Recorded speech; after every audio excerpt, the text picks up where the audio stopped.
بسم اللہ الرحمن الرحیم۔ معزز ناظرین، آج کی اس ویڈیو میں ہم جانیں گے کہ ہماری زندگی میں آیت الکرسی کی اتنی اہمیت کیوں ہے، کیوں ہم اس کے پڑھنے کے بعد خود کو ہر مشکل سے آزاد محسوس کرتے ہیں۔ معزز ناظرین، ہم میں بہت سے مسلمان بھائی ایسے ہیں جن کو آیت الکرسی تو آتی ہے، لیکن کسی وجہ سے شاید وہ اس کا ترجمہ نہیں جان سکے کہ آخر اللہ پاک نے اس آیت میں ایسا کیا فرما رکھا ہے کہ جو ہمیں ہر مصیبت اور مشکل سے بچاتی ہے۔ قرآن اور سنت میں اس آیت کی سب سے زیادہ اہمیت کیوں ہے؟ پیارے دوستو، سب سے پہلے تو ہم اپنے رب کا شکر ادا کرتے ہیں کہ اس نے ہمیں مسلمان پیدا کیا ہے اور دین اسلام جیسے عظیم دین سے نوازا ہے۔ آیت الکرسی کی فضیلت اور اس کا ترجمہ جاننے کے لیے ویڈیو کو آخر تک ضرور دیکھیے گا، اور اگر ویڈیو پسند آئے تو اپنے پیاروں سے ضرور شیئر کیجیے اور چینل کو سبسکرائب کر دیں تاکہ ہماری نئی آنے والی ویڈیوز آپ تک بروقت پہنچتی رہیں۔ مسلمانوں کو اللہ تعالیٰ نے دو سب سے بڑے تحفوں سے نوازا ہے۔ وہ ایسے تحفے ہیں جو کہ ہم سے پہلی امتوں کو نہیں دیے گئے۔ ان تحفوں کے فیض سے ہم دین اور دنیا دونوں جگہ فیض اٹھا سکتے ہیں۔ ان میں سے ایک قرآن ہے اور دوسری سنت۔ قرآن اگرچہ ہمیں ایک لاہ عمل دیتا ہے تو سنت اس قرآن کو استعمال کرنے کی چابی ہے، جس کے ذریعے ہمیں قرآن اور اس کی آیت کی فضیلت سے آگاہی حاصل ہوتی ہے۔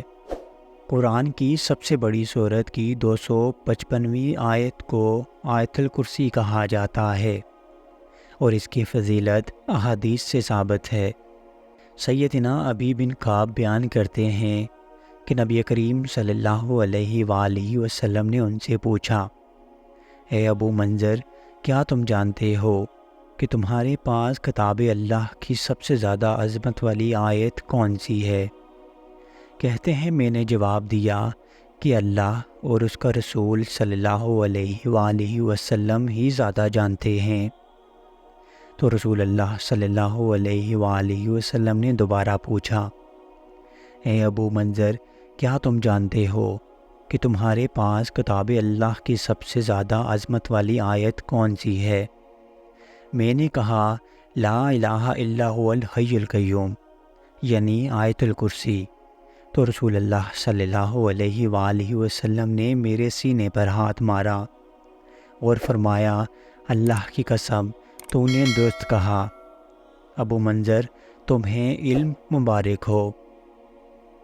حضرت ابو امامہ رضی اللہ تعالیٰ عنہ نے بیان کیا کہ نبی اکرم صلی اللہ علیہ وآلہ وسلم نے فرمایا کہ جو شخص ہر فرض نماز کے بعد آیت الکرسی پڑھے گا، اسے جنت میں داخل ہونے سے صرف موت ہی روک سکتی ہے۔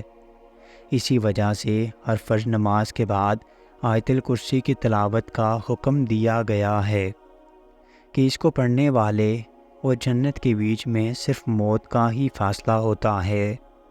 سوتے وقت آیت الکرسی پڑھنے والا صبح تک شیطان سے محفوظ رہے گا۔ صحیح بخاری کی روایت سے یہ بات ثابت ہے کہ جو انسان سونے سے پہلے آیت الکرسی کی تلاوت کرے گا، صبح تک اس کی حفاظت کا ذمہ اللہ کے حکم سے فرشتے کریں گے۔ حضرت علی کا ارشاد ہے کہ حضور اکرم صلی اللہ علیہ وآلہ وسلم نے ارشاد فرمایا کہ جس گھر میں آیت الکرسی پڑھی جاتی ہے اس گھر سے شیطان بھاگ جاتا ہے اور 3 دن تک اس گھر میں داخل نہیں ہوتا، اور 40 دن تک اس مقام پر سحر کا اثر نہیں ہو سکتا۔ حضرت خواجہ معین الدین چشتی اجمیری رحمۃ اللہ علیہ فرماتے ہیں کہ فتاویٰ ظاہریہ میں تحریر ہے کہ حضور اکرم صلی اللہ علیہ وآلہ وسلم نے فرمایا کہ جو شخص آیت الکرسی پڑھ کر گھر سے نکلے تو اللہ تعالیٰ 70,000 ملائکہ کو حکم دیتا ہے کہ اس کے واپس آنے تک اس کے لیے مغفرت کی دعا کرتے رہو، اور جو شخص آیت الکرسی پڑھ کر گھر میں داخل ہوگا اس کے گھر سے اللہ تعالیٰ مفلسی کو دور فرما دے گا۔ معزز ناظرین، یہاں تک تو آپ نے صرف آیت الکرسی کی فضیلت کو جانا ہے، لیکن اسی آگے آپ کو آیت الکرسی کا ترجمہ بتایا جائے گا کہ آخر اس آیت میں ایسا کیا خاص ہے کہ اس کو پڑھنے کے بعد آپ خود کو ہر مشکل اور مصیبت سے آزاد محسوس کرتے ہیں۔ تو آئیے جانتے ہیں کہ اللہ پاک نے اس آیت میں کیا فرما رکھا ہے۔ اعوذ باللہ من الشیطان الرجیم، بسم اللہ الرحمن الرحیم۔ اللہ وہ ذات ہے جس کے سوا کوئی معبود نہیں، جو سدا زندہ ہے، جو پوری کائنات سنبھالے ہوئے ہے، جس کو نہ کبھی اونگ آتی ہے اور نہ نیند۔ آسمانوں میں جو کچھ ہے وہ بھی، اور زمین میں جو کچھ ہے وہ بھی، سب اسی کا ہے۔ کون ہے جو اس کے حضور اس کی اجازت کے بغیر کسی کی سفارش کر سکے؟ وہ سارے بندوں کے تمام آگے پیچھے کے حالات کو خوب جانتا ہے، اور وہ لوگ اس کے علم کی کوئی بات اپنے علم کے دائرے میں نہیں لا سکتے، سوائے اس بات کے جسے وہ خود چاہے۔ اس کی کرسی نے سارے آسمانوں اور زمین کو گھیرا ہوا ہے، اور ان دونوں کی نگہبانی سے اسے ذرا بھی بوجھ نہیں ہوتا، اور وہ بڑا اعلیٰ مقام صاحب عظمت ہے۔ معزز ناظرین، اللہ تعالیٰ سے دعا ہے کہ جو کچھ پڑھا اور سنا، اللہ اس پر عمل کی توفیق عطا فرمائے۔